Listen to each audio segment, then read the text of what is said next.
अर्थतन्त्रको अहिलेको समस्या सङ्कटको चुरो भनेको व्यापार घाटा हो। व्यापार घाटा कम गर्न उत्पादन बढाउनु पर्नेछ, उत्पादकत्व बढाउनु पर्नेछ। त्यसैले आयातबाट उत्पादनतर्फको स्पष्ट दृष्टिकोणका साथ माननीय अर्थमन्त्रीजीले ल्याउनु भएको बजेटले उपयुक्त प्राथमिकता, गति, दृष्टिकोण समातेको छ। म यसको स्वागत गर्छु। उत्पादनमा आधारित अर्थतन्त्र भनेर यसले उद्देश्य पनि स्पष्ट लिएको छ। यसको लागि प्राथमिकतामा कृषि नै रहनु पर्थ्यो। करिब 65% जनसङ्ख्या भएको मात्र होइन, हाम्रो उद्योगको ब्याकवर्ड लिङ्केजको लागि पनि हामीले कृषिमा लगानी नगरिकन, यसको उत्पादकत्व नबढाइकन हामीसँग अरू आधार केही पनि छैन। यसको लागि स्रोत विनियोजन पनि ठिक छ, उपयुक्त कार्यक्रमहरू छनौट भएको छ।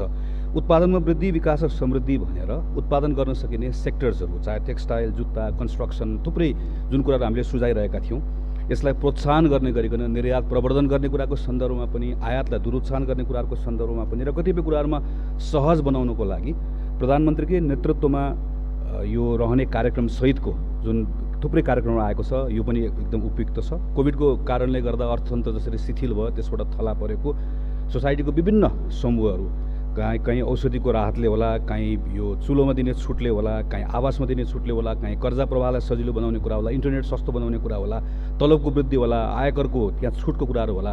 यसले नागरिकहरूको आत्मविश्वास बढाउँछ, अर्थतन्त्र चलायमान गर्ने कुरामा मद्दत गर्छ। निजी क्षेत्रलाई आर्थिक वृद्धिको इन्जिन मानेर निजी क्षेत्रको विभिन्न सङ्घ संस्थाले दिएको मागहरूको यो पटक यथोचित सम्बोधन भएको छ। चाहे त्यो जग्गाको हदबन्दी सम्बन्धी विषय होला, चाहे लिजमा दिने कुरा होला, चाहे कर्जा प्रवाहको कुरा होला, चाहे वैदेशिक लगानीको कुराहरू होला। मैले सरस्वती बाहिर हेरेँ, एफएनसिसिआईदेखि च्याम्बरसम्म, सिएनआईदेखि लिएर ब्याङ्कर्स एसोसिएसनसम्म, लघुवित्त ब्याङ्कर्स, यसै गरिकन वित्तीय कम्पनीसँग, सिमेन्ट, ऊर्जा, जुत्ता, ऊर्जा उत्पादक सङ्घ लगायतको प्राय नन रेजिडेन्ट नेपाली एसोसिएसनसम्मले दिल खोलेर यसको स्वागत गर्ने कुरा, उहाँहरूको संस्थागत मागहरूको सम्बोधन भएको छ।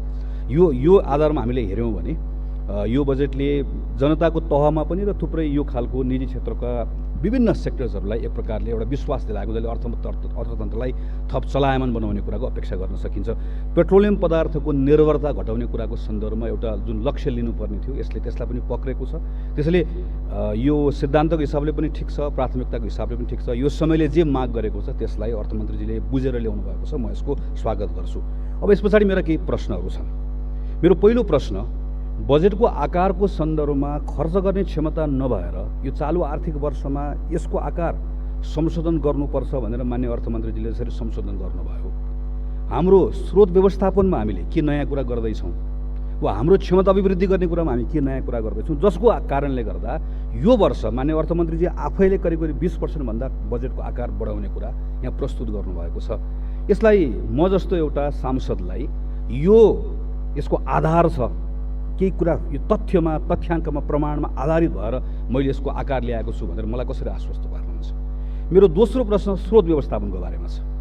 अर्थतन्त्र 7% बढ्दै गर्दा राजस्व वृद्धि चाहिँ 20% भन्दा बढी बढ्छ भन्ने कुरा कसरी बढ्छ? त्यसमाथि पनि माननीय मन्त्रीजीले ल्याउनु भएको कार्यक्रम जुन आवश्यक थियो, आयातमा कडाइ गर्ने, यसलाई निरुत्साहित गर्ने, करिब 20%ले घटाउने, त्यति मात्र होइन, आयात लक्षित कर्जाको विस्तार साँगुरो हुँदै गर्दा आर्थिक गतिविधि पनि साँगुरो हुने भयो। पेट्रोलियम पदार्थको मूल्य वृद्धिले गर्दा, त्यसै गरी इन्टरनेसनल यो सप्लाई चेन डिस्टर्ब हुँदै गर्दाखेरिको पनि स्वाभाविक रूपमा त्यसले हाम्रो मूल्य वृद्धि बढाउँछ। त्यसलाई पनि थेक्नको निम्ति हामीले गर्ने के हो भन्दा उपभोगमा आधारित जुन हाम्रो ब्याङ्कको ब्याज दर छ त्यसलाई बढाउनु पर्ने हुन्छ। त्यसले पनि के गर्छ भने त्यसले पनि हाम्रो आर्थिक गतिविधिलाई अलिकति सङ्कुचित गर्छ भनेको समग्रमा यो वर्ष राजस्वको लक्ष्य अरू वर्षहरूको भन्दा कम हुने अवस्था देखिन्छ। यस्तो अवस्थामा म यति धेरै राजस्व बढाउँछु भनेर भन्दै गर्दा मलाई कसरी आश्वस्त पार्नुहुन्छ? वैदेशिक अनुदान अघिल्लो पटक 63 अरब हामीले भन्यौँ, करिब 24 अरब आयो। यो वर्ष 55 अरब आउँछ भन्दै गर्दाखेरि त्यसमा कसरी आश्वस्त पार्नुहुन्छ? यो स्रोत जुन जसको अहिले अनुमान गरिएको छ, यो स्रोत यथार्थपरक छ भन्ने कुराको आश्वस्त हुने आधार के? मेरो तेस्रो प्रश्न खर्चको बारेमा। 3 खरब 80 अरब 38 करोड पुँजीगत खर्च यो वर्षको लागि हाम्रो अनुमानित। हामीले अहिले प्रस्तुत भएको, गएको वर्ष पनि 3 खरब 78 अरब थियो। अहिले जेठ 15सम्मको हामीले हेऱ्यौँ भने करिब 33% मात्रै हाम्रो खर्च भएको अवस्था छ। र मैले हेरेँ पछाडिपट्टि पुँजीगत खर्च बढाउने उपायहरू भनेर भनेको कुराहरूको सन्दर्भमा म यो संसदमा आएदेखि मैले आजसम्म कुनै पनि बजेटमा यसमा लेखिएको कुराहरू नपरेको कहिले पनि देखेको छैन। चाहे त्यो आयोजना, सम्बद्ध, कानुन बनाउने, छुट्टै सबै कुराहरू प्रत्येक वर्ष हामी पढ्छौँ, प्रत्येक वर्ष तल बसेर हामी सुन्छौँ। हामी त्यस्तो के कुरा नयाँ गर्छौँ जसले गर्दा यो वर्ष पुँजीगत खर्च अघिल्लो वर्ष हुन नसकेको पुँजीगत खर्च यो वर्ष हुन्छ?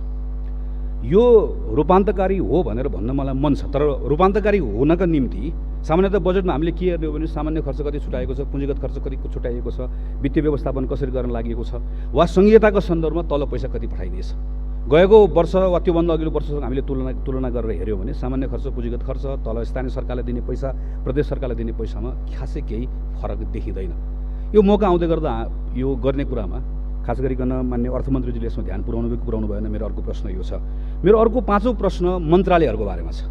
हामीले पनि छोटो समय मन्त्रालयमा काम गरेर एउटा सानो अनुभव गर्ने मौका पायौँ। मन्त्रालयले आफ्नो प्राथमिकताहरू तय गरेको हुन्छ, वर्षौँ लगाएर आफ्नो केही लक्ष्यहरू लिएको हुन्छ, त्यसको आधारमा कार्यक्रमहरू बनाएको हुन्छ। अर्थ मन्त्रालयसँग म यो पटक दिएको सिलिङमा बसेर यो काम गर्छु भने ल्याएको हुन्छ। त्यो सिलिङका सन्दर्भमा अर्थ मन्त्रालयले छलफल गर्न सक्छ, तर त्यसको आधारभूत कुरा नै चलाउने कुरा अर्थ मन्त्रालयले गर्न पाउँछ। अर्थ मन्त्रालय सुपर मिनिस्ट्री हो।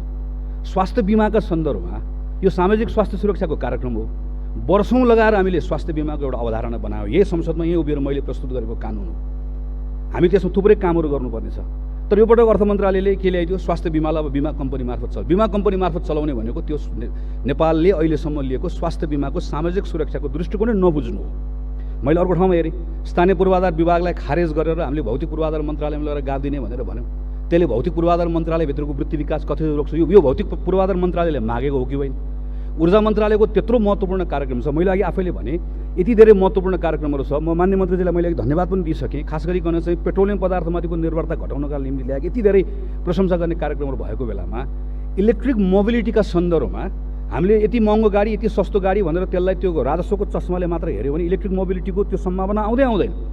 यो ऊर्जा मन्त्रालयले इलेक्ट्रिक मोबिलिटीका सन्दर्भमा चाहिँ योभन्दा बढीको महँगो गाडीहरूलाई चाहिँ यसरी कर लाउनुपर्छ भन्ने मागेको हो या अर्थ मन्त्रालयले गरेको? मैले सडक मन्त्रालयको साथीहरूलाई सोधेँ, खास गरिकन चाहिँ यो चितवन जाने फास्ट ट्र्याकहरूको बारेमा थुप्रै कुरा यहाँ आइसकेपछि सडक मन्त्रालयको मानिसहरू कसैलाई थाहै छैन।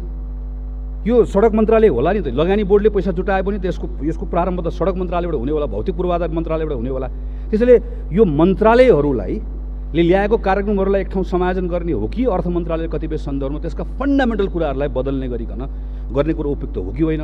मेरो 6औँ प्रश्न भनेको राहतका निम्ति भनेर अथवा सामाजिक सुरक्षाको कोणबाट हामीले ल्याउँदै गरेको थप्दै गरेको कुराहरू स्वागतयोग्य कुराहरू छ। तर प्रत्येक सरकारले यसरी थपिँदै जाँदै गर्दाखेरि चाहिँ पछाडि आउने अब योभन्दा पछाडिको जेनेरेसनले यसलाई यो दायित्व जुन हामी सृजना गर्दैछौँ, यो दायित्व जुन सरकारले जति दायित्व थप्छ त्यसले त्यति नै थप्ने कुरा, आम्दानीमा पनि थप्ने कुरा सँगसँगै गर्नुपर्छ भन्ने बारेमा हाम्रो ध्यान पुग्नुपर्ने हो कि होइन? मेरो 7औँ प्रश्न भनेको पूर्ववर्ती सरकारले बजेट ल्याउँदै गर्दा यहीँ बसेर हामीले त्यति प्रश्न गऱ्यौँ। म यहाँ उभिएको अहिले पनि सम्झन्छु, समृद्ध झापा सुखी झापाली भनेर मैले बजेटको नारा दिएको म सम्झन्छु। पूर्वबाट बजेट आयो त्यहीँ टुङ्गियो भनेर हामीले भन्यौँ। यो पटक पूर्वको मानिसहरूको कुरा के छ भने पश्चिमबाट बजेट आयो, पश्चिमतिर सक्यो। यसले कोसीपारी देख्दै देखेन, त्यतै गरेर सक्यो भन्ने छ। र चाहिँ केही शक्तिशाली व्यक्तिहरू सरकार चलाउने वा शक्तिशाली केही व्यक्तिहरूको निर्वाचन क्षेत्रमा प्रशस्त रूपमा चाहिँ जुन यो पहिलेदेखि हुँदै आयो, यो कुरा यो पटकको बजेटमा यो फरक ढङ्गले आएको छ भन्ने कुराको आधार के हुन सक्दछ? मेरो अर्को 8औँ र अन्तिम प्रश्न भनेको चाहिँ पारदर्शिताको बारेमा छ। मैले अघिल्लो पटक नीति कार्यक्रममा छलफल सिद्धान्तमा छलफल हुँदै गर्दा पनि यहाँ उभिएर भनेको थिएँ, कुनै पनि करको दर चलाउँदै गर्दाखेरि हामीलाई आश्वस्त पार्नुपर्छ। एउटा पारदर्शिताको कुरा हो, एउटा त्यसको आउटपुट के आउँछ भन्ने कुरा थाहा हुनुपर्छ। केही वर्षदेखि हामी के देखिरहेका छौँ भने बजेट भनेको चाहिँ यो भाग्योदय चिट्ठा जस्तो हुने भयो। कसलाई फाइदा पर्ने, कसलाई कहिले एउटाले फाइदा पाउने, कहिले अर्कोले फाइदा पाउने, प्रेडिक्टेबिलिटी भयो। यो कुरा हामीले केही साल अगाडि पूर्ववर्ती सरकारले चक्लेटको सन्दर्भमा बसेर हामीले तल बसेर यहाँ गएर इलेक्ट्रिक भेहिकलमा लगाएको करको बारेमा प्रश्न उठाएको म सम्झन्छु। अघिल्लो पटक प्रतिस्थापन विधेयकको बेलामा हामीले बाहिरबाट भन्यौँ, अर्थ मन्त्रालयले एउटा समिति पनि बनायो खास गरिकन यो स्पोन्ज इम्पोर्टर र ब्लेड इम्पोर्टरको सन्दर्भमा त्यसले कति उद्योगलाई धराशायी बनायो भन्ने कुराको सन्दर्भमा यो पटक हामीले हेऱ्यौँ भनेदेखि त्यसै गरिकन जिआई वायरको उद्योग जो नेपालमा यत्रो लामो समय स्थापित भएको छ, मन्त्रालयले लिएको अहिलेको के भन्नु पर्यो? यस कारणले गर्दाखेरि मैले अहिले ल्याएको करको दरको कारणले गर्दाखेरि नेपालमा भएको जिआई वायरको उद्योगहरू जो वर्षौँदेखि छ, यत्रो यहाँ चलिरहेको छ, यसरी चलेको छ भन्नु पर्यो कि होइन? भनेदेखि भने जसरी हामीले पहिला भन्यौँ, यसरी अर्थ मन्त्रालय लिने एउटा कुनै नीतिले कुनै एउटा समूहलाई, कुनै एउटा समुदायलाई, कुनै एउटा ग्रुपलाई मात्रै त्यसलाई फाइदा हुने काम भयो भनेदेखि भने यो त योभन्दा पहिला पूर्ववर्ती सरकारले गरेको कुरामा जसमा हामीले प्रश्न उठायौँ त्योभन्दा फरक कुरा के भयो र? त्यसैले मेरा 7-8वटा प्रश्नहरू मैले राखेँ। सामान्य सभाको महोदय, मेरो अन्तिममा खालि 2टा सुझाव मात्रै छ। म मान्य अर्थमन्त्रीलाई फेरि धन्यवाद दिन चाहन्छु। खास गरिकन कृषिको सन्दर्भमा यसलाई आत्मनिर्भर बनाउने भनेर जुन स्पिरिट आएको छ एकदमै ठिक छ, तर यसमा यो ऐन कार्यविधि बनाउने कुरा खास गरी कृषि मन्त्रालयको संस्थागत क्षमतासँग जोडेका के प्रश्नहरू छन्। यसमा अर्थ मन्त्रालयले समयदेखि काम गरेन भने सबै कागजमा सीमित हुन्छ। जस्तो उदाहरणको लागि हामीले कतिपय जोनलाई यो सम्भाग प्रदेशमा हस्तान्तरण गर्ने भनेर भन्यौँ, प्रधानमन्त्री कृषि आधुनिकीकरण परियोजनाको कुराहरू। प्रदेशमा गएका कतिपय कार्यक्रमको हालत के छ हामीले अहिले हेरेनौँ भने प्रदेश र स्थानीय प्रदेशको बजेट त अब 10 दिनमा आउँदैछ। मलाई थाहा छैन आजसम्म, मैले थाहा नपाएको हुनसक्छ, तर सम्माननीय प्रधानमन्त्रीले वा सरकारले प्रदेशको सरकारलाई बोलाएर बसेर छलफल गरेर हामी यो पटकको डिरेक्सन यो छ, तपाईँले बजेटमा ल्याउँदै गर्दा एग्रिकल्चरमा यसो गर्नुहोस्, प्रदेशलाई यो गर्दैछौँ, स्थानीय सरकारले यो गर्दैछौँ भनेर भनेको थाहा छैन।